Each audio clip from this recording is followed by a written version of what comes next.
One of the things you see from this end are the extraordinary number of monuments around the building. And they obviously date from 1810, when the building was in the process of being built. The monuments largely of the very rich and the very famous who lived here in Marylebone. Lots of them are to aristocratic families. We have one of the largest collection of monuments to people connected with the Honourable East India Company here in St Marylebone. So every stone tells a story. As part of our works a little while ago, we've erected a brand new stone to everyone whose story is not told on the walls of the church, because whilst the rich and the famous get their monuments, yes, all of those who were scullery maids and street sweepers and the servants of the houses, of course, their story is not told, and we wanted to start telling their stories as well. Yeah. There are the stories behind every plaque. Yes. Some of them we know, some of them we don't. Yes. Most of them, if you look them up in dictionaries and national biography, you will find them. The first one I'm going to talk about is this one here, to the Reverend Dr. John Vardill. John Vardill was a spy, and he was a spy for the British at the time of the American War of Independence. He was attached to Holy Trinity Church, New York, which is now Holy Trinity Wall Street, possibly the richest ecclesiastical foundation in the world. When he came back from America, he expected an enormous reward from the king and from Parliament, but by all accounts, he was a really unpleasant man, and nobody liked him.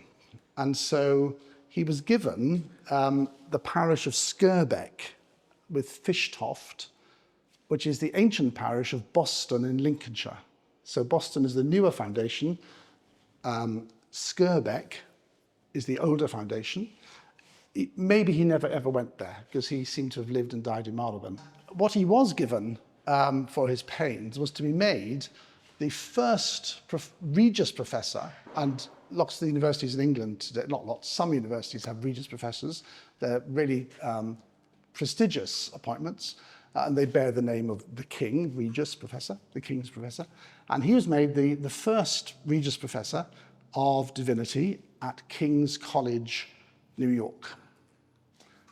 He is also the last professor, Regius Professor of King's College, New York, because King's College, New York became Columbia University.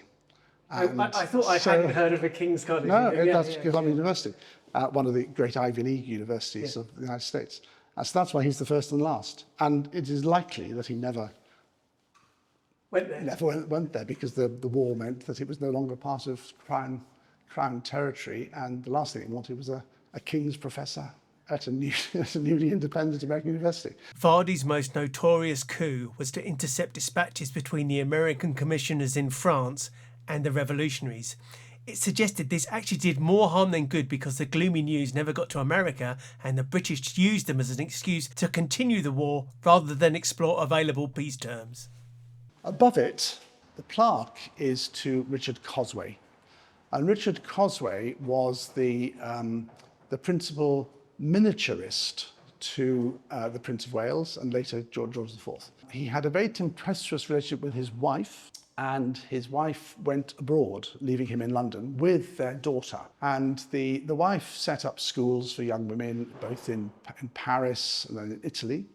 But the daughter died, and the daughter, Richard wouldn't allow her to be buried. So he got one of his friends, Richard Westmacott, which we think designed and sculpted this picture of him, to design and build a great sarcophagus. And he put his daughter into the sarcophagus and kept her in his drawing room. Okay. As you do. And when his wife came back to England, and whilst Richard was out or elsewhere, she had the child buried, and it destroyed him, and he died. Oh. So it's a really, really sad story on several levels. But Richard Cosway was having a relationship in his wife's absence with Martha Udney. Okay. And Martha Udney was the sub-governess to the Princess Charlotte of Wales. She was a member of the court circle. And then the other two that face each other in death is David Clark, late of Calcutta, and William Fairley. William Fairley was an enormously wealthy merchant. Yeah. And what he seemed to spend most of his life doing was building ships to transport goods between India and Britain and India and the rest of the world, especially going around to the Strait settlements and on. And he built a ship which he called the David Clark, which is over here. And that ship was the ship that took the first free settlers to Western Australia. And so quite often we have Australians from Western Australia coming because their ancestors and others would have travelled on the David Clark. So a bit like the Mayflower for Western Australia. David Clark had a brother, John Clark, and it says is late of Jamaica, but he was one of the greatest slave owners, or the most infamous slave owners in the West Indies. And the whole of Marylebone was largely built on slave money. So you can't walk on the pavement without having some part in that awful trade. Would you say this guy is the worst offender on the wall, or are they kind of everywhere? You just take your pick, really. And that's one of the reasons why we created this plaque. 1817, you're right before slavery was abolished. Yeah. This is somebody called Giuseppe Baretti. And Giuseppe Baretti was as it says on the plaque, the Secretary for Foreign Correspondence to the Royal Academy of Arts. So what we now know as the Royal Academy. And he was the first person to write an English-Italian dictionary. So really important in the sort of world of dictionary productions. A sort of Simon Sharma meets Stephen Fry meets Umberto Eco, Baretti mixed in the highest social circles. When arrested following an assault where he used a knife in self-defence, the cast of characters who spoke in his defence reads like a who's who of the 18th century. Baretti once proposed that he should write to Johnson in English and Johnson to Baretti in Italian. Johnson replied, "No, sir, I have learned my own language badly enough without taking pains to forget it in another." Both of these plaques came from our predecessor parish church, which was demolished in 1949-50. And this is to Peter Oliver. And again, he is from Boston, New England.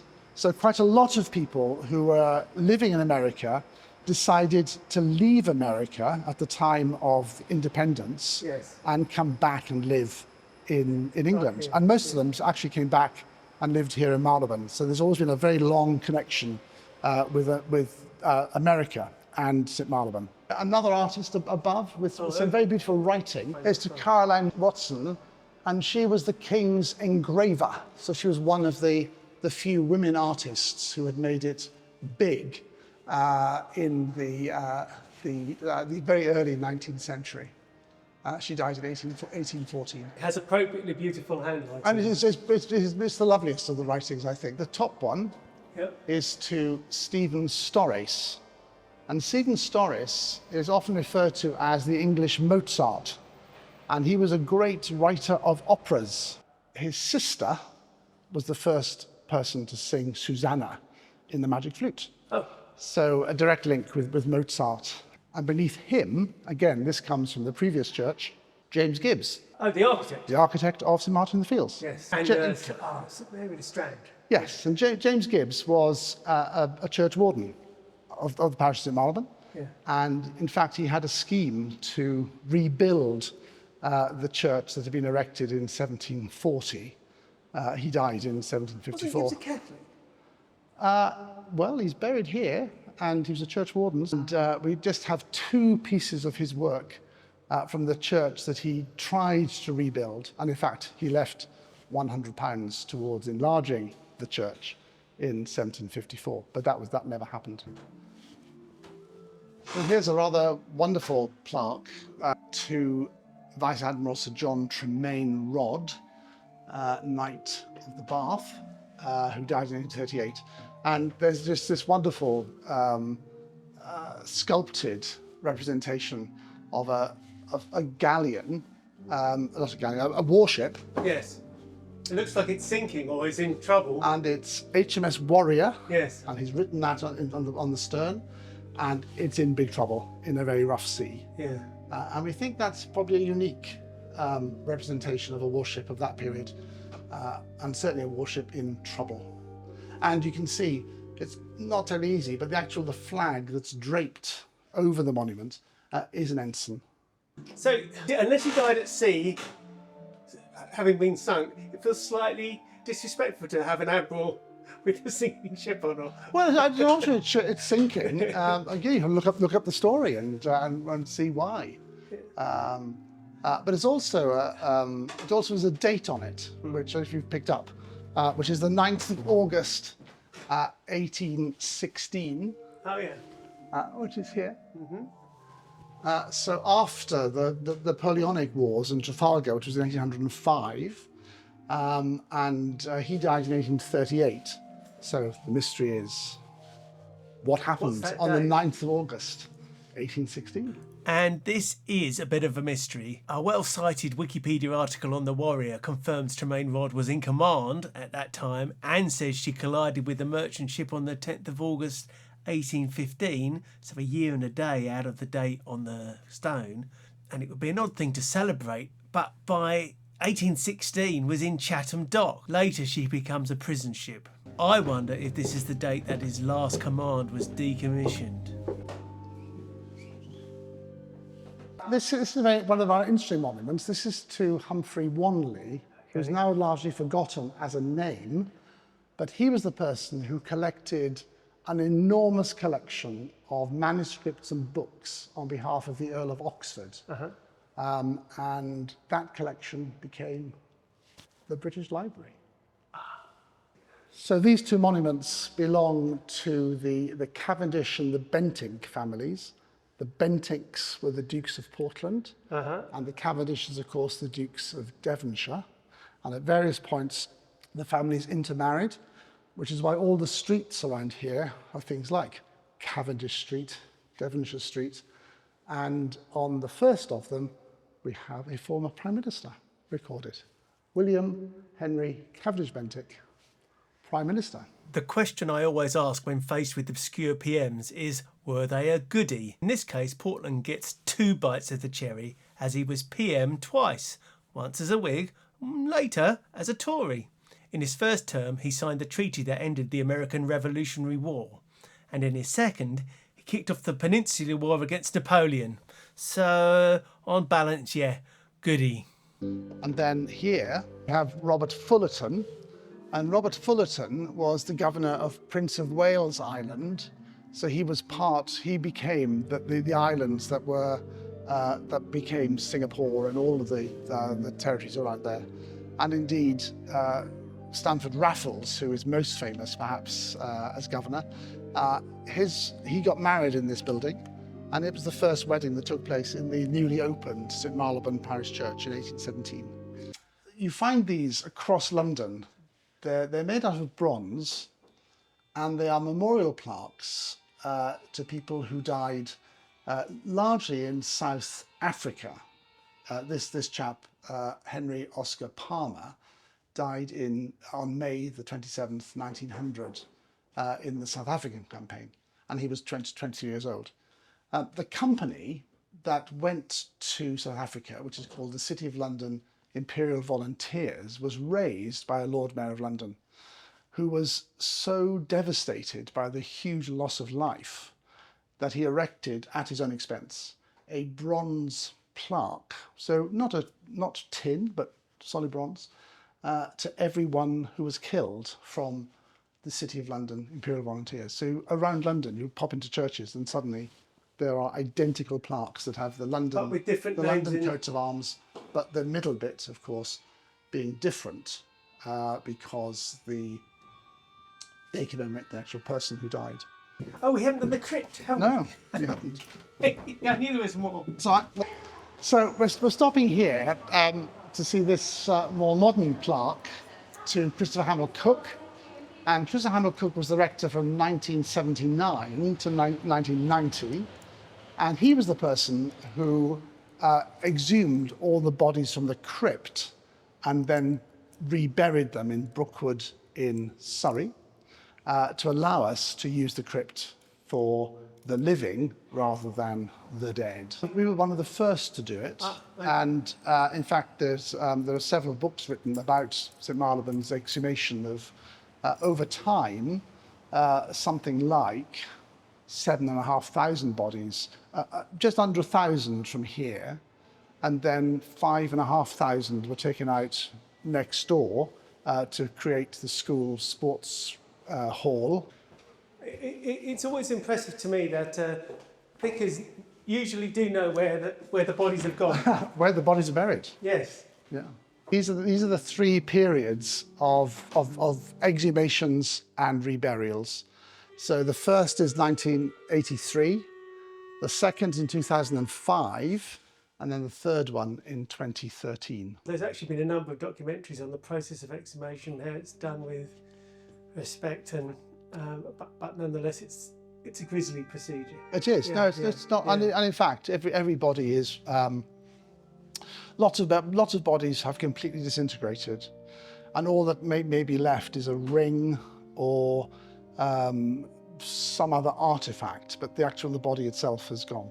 And the bodies here in the churchyard were buried down to a depth of 14 metres. So there was burial upon burial upon burial upon burial upon burial, and so sometimes it's quite hard to work out which body you're actually excavating. The remains that were recoverable were all boxed into individual oak boxes, and then there what was reburied, either in Brookwood in Surrey, which was the first burials, or the second two in the East London Cemetery in Plaistow. These are the two of bas-reliefs in bronze. The first done during Browning's lifetime, exhibited at the Royal Academy, and then this window in Festival of Britain style. Why do you say Festival of Britain style? What does that It's the use of yellow, black and white. And these are some of the coffin plates that were... So we've got all the coffin plates. We have a collection of 850 of these. We have a changing display about all the connections with St Marylebone. Yes. So this one is about Emma Hamilton, the famous or notorious Emma Hamilton, Nelson's mistress. We have the marriage register. So she marries William Not Hamilton. Nelson, but Hamilton, yeah. Yeah, indeed. Nelson, of course, was married to Lady Nelson, who lived in Harley Street. But that's the register from 1791. Here we have a room that used to be the charnel house. So if people failed to keep up payments on their private burial vaults, the coffins were thrown into here. Place for bones. Okay, so it literally just means... A place for bones. Yeah. Charnel, old bones. And so piled high in here. Yeah, well, just lots of coffins. And in fact, that photograph may have been taken in this space. It was the last place to be discovered. I think it had been bricked up. And we're now underneath the front steps. And this was a painting, I think, from 1988, showing some of the sights of Marylebone. From the zoo at the top with its animals, to Oxford Street in the south, Marble Arch, to the west. You've got the parish church right in the middle, and you've got York Gate, the building, which was an insurance building, which is actually 221B Baker Street. So Sherlock Holmes is, but he didn't exist either. I'm sorry if that's a spoiler for your audience. Unbelievable. Yeah. This is a huge... It is. I'm going to take you into the toilet now. Are you? Yeah, I've done a full risk assessment. We've carried on our interpretation.